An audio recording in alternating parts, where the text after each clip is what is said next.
When we've left these halls of learning for the roads of life, oft may we hear this carol echo in the strife. After so many years, it was a joy getting back together at Woodstock School. Some of us had been back to Woodstock several times since graduation. For some, it was the first time back in 50 years. Though a large group of classmates and friends met earlier in Delhi before heading to the hills, our whole group came together at Woodstock on Tuesday morning, September 26, 2017.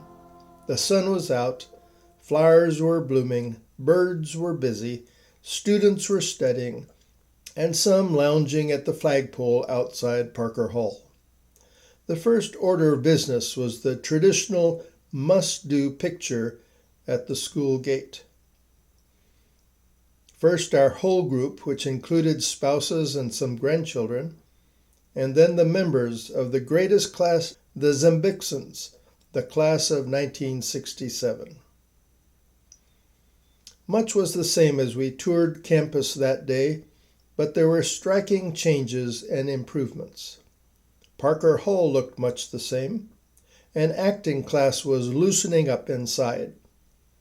The communications building outside Parker Hall, however, was new, with its intimate music recital hall and classrooms. The monkeys hanging around the art class were the handiwork of students taking art from our classmate Marg, whom we knew earlier as Margie Groff. Next, it was downstairs to the library. Since our study hall days, the library had been expanded and personal computers had been invented. After her retirement as a librarian in the United States, our classmate Sue Swanson, whom we knew as Sue Scott, was a librarian here for a number of years. Here's a picture I took when Sue was librarian. Next, it was up the ramp to the new and amazing Zmbxa Gym. When built, it was one of, if not the best, high school gymnasium in India. Athletes from the class of 1967 were easily recognized from pictures on the wall. Down the ramp took us to the quad, which we remembered as grade school. Minds were flooded with memories which were shared often. Memories of dorm days and classroom experiences. Now, the orchestra practice room. Then it was our kindergarten.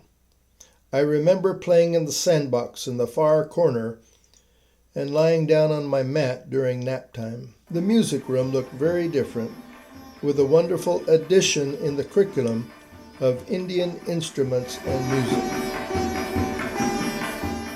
The practice rooms, or cells as we call them, have been moved to the quad. The cells have been transformed into administrative offices. That is where we went next to meet Principal Dr. Long.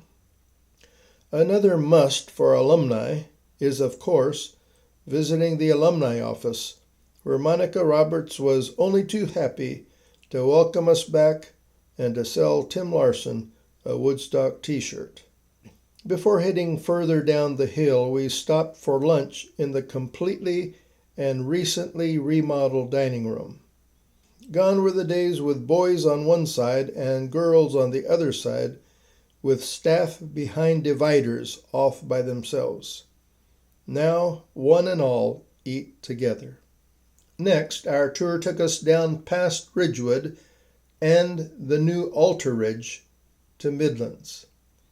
Midlands looked very different indeed after a complete makeover 15 or so years back. I was doing my laundry in the bathroom up there when we heard that Kennedy was assassinated.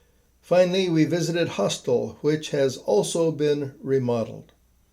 Hostel, of course, is known for its swimming pool, which some say can now be seen from the International Space Station.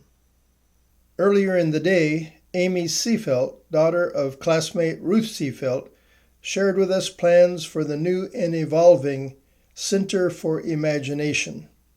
Amy is the daughter of our classmate Ruth Seefelt, whom we remember as Ruth Warren, and who until recently served on the Woodstock School staff. Quite an innovative, creative new program at Woodstock that really is also capturing the imagination of other schools in India. Day one of our reunion came to a lovely ending with the invitation from Principal Jonathan Long and his wife Sue to their home for an Indian dinner.